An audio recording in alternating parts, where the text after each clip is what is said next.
लाहौर में इशू है स्मॉग का। सोच रही हूँ कि इंडियन चीफ मिनिस्टर को खत लिखूं कि ये एक सियासी मसला नहीं है, ये एक इंसानी मसला है। तो ये डिप्लोमेसी हमें इंडिया के साथ करनी है। जब तक दोनों पंजाब मिलकर इकदाम नहीं करेंगे हम स्मॉग से लड़ नहीं सकते। पाकिस्तान ने पंजाब की मुख्य मंत्री है मरियम शरीफ, नवाज शरीफ की बेटी, वो कहती मैं भगवंत मान नूं चिट्ठी लिखूंगी, थोड़ा धुआं लाहौर आउंदा है। इधरों दिल्ली वाले कहते थोड़ा धुआं दिल्ली आउंदा। मैं कहा साडा धुआं गेड़े ही देई जांदा। वो हिंदुस्तान के हैं, कपिल शर्मा, नवजोत सिंह सिद्धू, वहाँ कोई एक अर्चना, वो बैठे, वो जो कुछ करते हैं ना, उनके वजीर आला ने इन सबको भी धूल चिटा दी। खेलों के बाद अब माहौलियात के मामले पर भी भारत गैर संजीदा रवैया क्यों अपना रहा है? जो तो इसने तमस्खर हमारा उड़ाया है। मसला तो है कि मुझे तो लगता ही कैरेक्टर ही कोई ऐसा लगता है, कोई संजीदा कैरेक्टर है ही नहीं है। पता नहीं कैसे वो पंजाब का वज़ीर आला बन गया। देखें जी, क्लाइमेट में तो हमारा मुतालबा यही है कि यूरोप ने जो तबाही फैलाई है, अब यूरोप हमारी मदद करे। नमस्कार दोस्तों, भारत की राजधानी नई दिल्ली और पाकिस्तानी पंजाब का शहर लाहौर की एयर क्वालिटी दिन प्रतिदिन खराब होती जा रही है और दोनों शहरों के लोगों को इससे कठिनाइयों का सामना करना पड़ा है। लेकिन पाकिस्तानी मीडिया सिर्फ भारत पर ब्लेम कर रही है, वहीं अपने पंजाब की गवर्नमेंट को बचाकर उसे साफ सुथरा बता रही है। जबकि पाकिस्तान के पंजाब की गवर्नमेंट अपने पब्लिक को यह नहीं बताती है कि उनकी फैक्ट्रियों में हो रहे ज्यादा से ज्यादा कोयले के प्रयोग से और सर्दियों के समय फसल की कटाई के बाद बचे हुए टुकड़ों को खेतों में जला देना, साथ ही लाहौर के ट्रैफिक को ठीक से मैनेज न करने की वजह से हो रहे हैवी ट्रैफिक के कारण एयर पॉल्यूशन बढ़ता है, ये सभी कारण भी शामिल हैं। लेकिन पाकिस्तानी मीडिया अपनी पब्लिक को ये सभी बातें नहीं बताती है, उसे सिर्फ विक्टिम कार्ड खेलना है और भारत पर ब्लेम लगाना है। जबकि पाकिस्तानी मीडिया का मुंह अपनी आर्मी का नाम लेते हुए बंद हो जाता है और वो अपनी पब्लिक को यह नहीं बता पाती है कि पाकिस्तानी आर्मी सारे पेड़ों को काट कर डिफेंस हाउसिंग सोसाइटी बना रही है और पेड़ों के ज्यादा से ज्यादा कटने की वजह से पाकिस्तान में एयर पॉल्यूशन बढ़ रहा है और पाकिस्तान की एयर क्वालिटी खराब हो रही है। आइए इसी टॉपिक पर जानते हैं पाकिस्तान की मीडिया का इस पर क्या कहना है। अगर आपको वीडियो पसंद आए तो लाइक करें, शेयर करें और इस चैनल को सब्सक्राइब करें। चंद रोज कबल वजीर आला पंजाब मरियम नवाज ने स्मोक की बढ़ती हुई शिद्दत पर भारत के साथ क्लाइमेट डिप्लोमेसी की तजवीज दी। मरियम नवाज के इस पॉजिटिव जेस्चर के जवाब में कॉमेडी बैकग्राउंड रखने वाले भारतीय पंजाब के वजीर आला भगवंत मान ने मरियम नवाज पर तंज करते हुए कहा कि पाकिस्तानी पंजाब की वजीर आला कहती हैं कि मैं खत लिखूंगी कि आपका धुआं लाहौर आता है, दूसरी जानिब दिल्ली वाले कहते हैं कि आपका धुआं दिल्ली आता है, तो क्या हमारा धुआं चक्कर लगाता रहता है?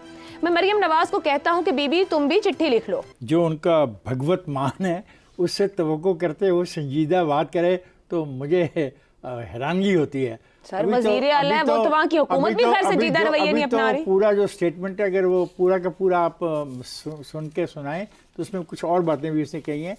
देखें, जहाँ तक क्लाइमेट की बात आप करते हो, ये जो तरक्की याफ्ता ममालिक हैं हम उनका खमियाजा भुगत रहे हैं। मैं शहबाज शरीफ का काफ़ी दफ़ा ये मौक़िफ़ ले चुका है और शहबाज शरीफ के साथ इस खिते के रहने वाले जो कहते हैं वो ये कहती हैं यूरोपियन ममालिक से कि जनाब इसकी बेहतरी के लिए हमें ज़्यादा फंड्स दो, इट्स योर रिस्पॉन्सिबिलिटी।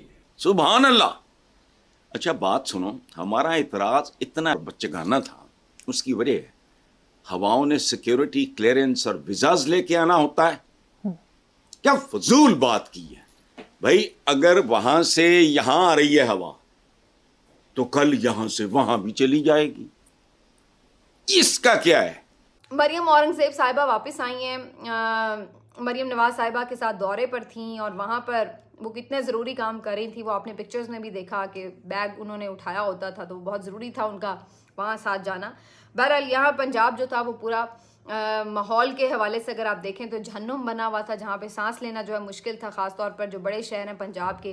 तो यहाँ आने के बाद मोहतरमा ने आते साथ जो हल निकाले हैं, उनका कहना है कि जी हम एक तो टोटल लॉकडाउन की तरफ जा रहे हैं, जुम्मा हफ्ता इतवार जो है लॉकडाउन होगा, अगले जुम्मे हफ्ते इतवार को।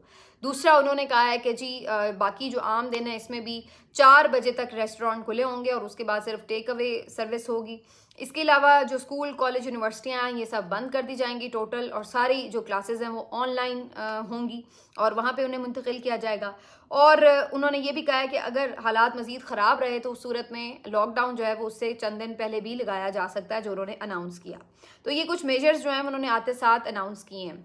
अब सवाल यहाँ पर ये पैदा होता है कि ये तो बंद करके आप कुछ सिर्फ ऐसे कह सकते हैं कि टाइम गुजार रहे हैं, ये कोई सोल्यूशन तो नहीं है। क्यों कि आप जब मार्केट्स बंद करते हैं या रोज़गार लोगों का बंद करते हैं तो फिर आप ऑल्टरनेट क्या देते हैं उन्हें? वो जो दिहाड़ीदार बंदा है जो बाहर खड़ा होता है, छाबड़ी वाला जो मार्केट में जाके खड़ा हो जाता है, जब मार्केटें बंद होंगी, लोग बाहर नहीं आएंगे, तो उससे कैसे ख़रीदारी कोई करेगा? और अगर नहीं करेगा तो वो जो रोज़ कमा के पैसे घर लेके जाता है, जिससे उस अपने बच्चों को रोटी खिलाता है, तो वो उसका नुकसान कौन पूरा करेगा? वो खुद कहाँ से खाए पिएगा? ज़रा इसका भी कोई हल बता दे।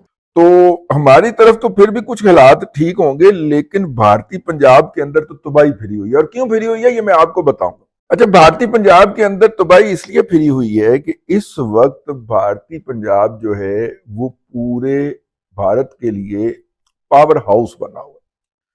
मोदी साहब ने एक स्कीम दी थी, उस स्कीम के तहत आप फसलों की बाकियात को खेतों के अंदर ना जलाएं, बल्कि मशीन खरीदें, और वो मशीन जब आप फसल काट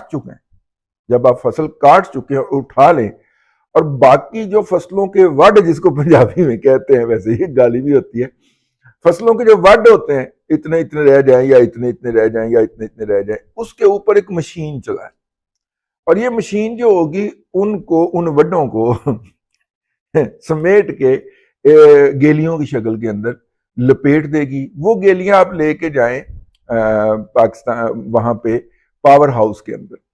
वहां पे जो बड़े जिम्मेदार थे उन्होंने जनरेटर खरीदे, और उन जनरेटर्स के अंदर उनके साथ टरबाइनें लगी होंगी, उन टरबाइनों को जला के इनसे गर्म किया, और 5-5, 10-10 मेगावाट के, 2-2 मेगावाट के हर किसी ने पावर हाउस बना लिए। और बिजली की खरीदार सरकार थी, यानी उसके लिए ईंधन दरामद नहीं करना पड़ता, कोयला दरामद नहीं करना पड़ता, और सिर्फ आप फसलों की बाकियात जलाकर उससे बिजली पैदा करते हैं। और इसको अब वो इस लेवल पे ले गए हैं कि इस वक्त भारतीय पंजाब, हरियाणा वगैरह जो है, जो कि भारतीय पंजाब के 3 हिस्से करके बनाया गया है, वो पूरे भारत को और कश्मीर को, मकबूजा कश्मीर को भी इस वक्त बिजली की फराहमी कर रहा है। तो भैन बिजली कितों बन रही? इथों बन रही, कोयला तो वो जला नहीं रहे।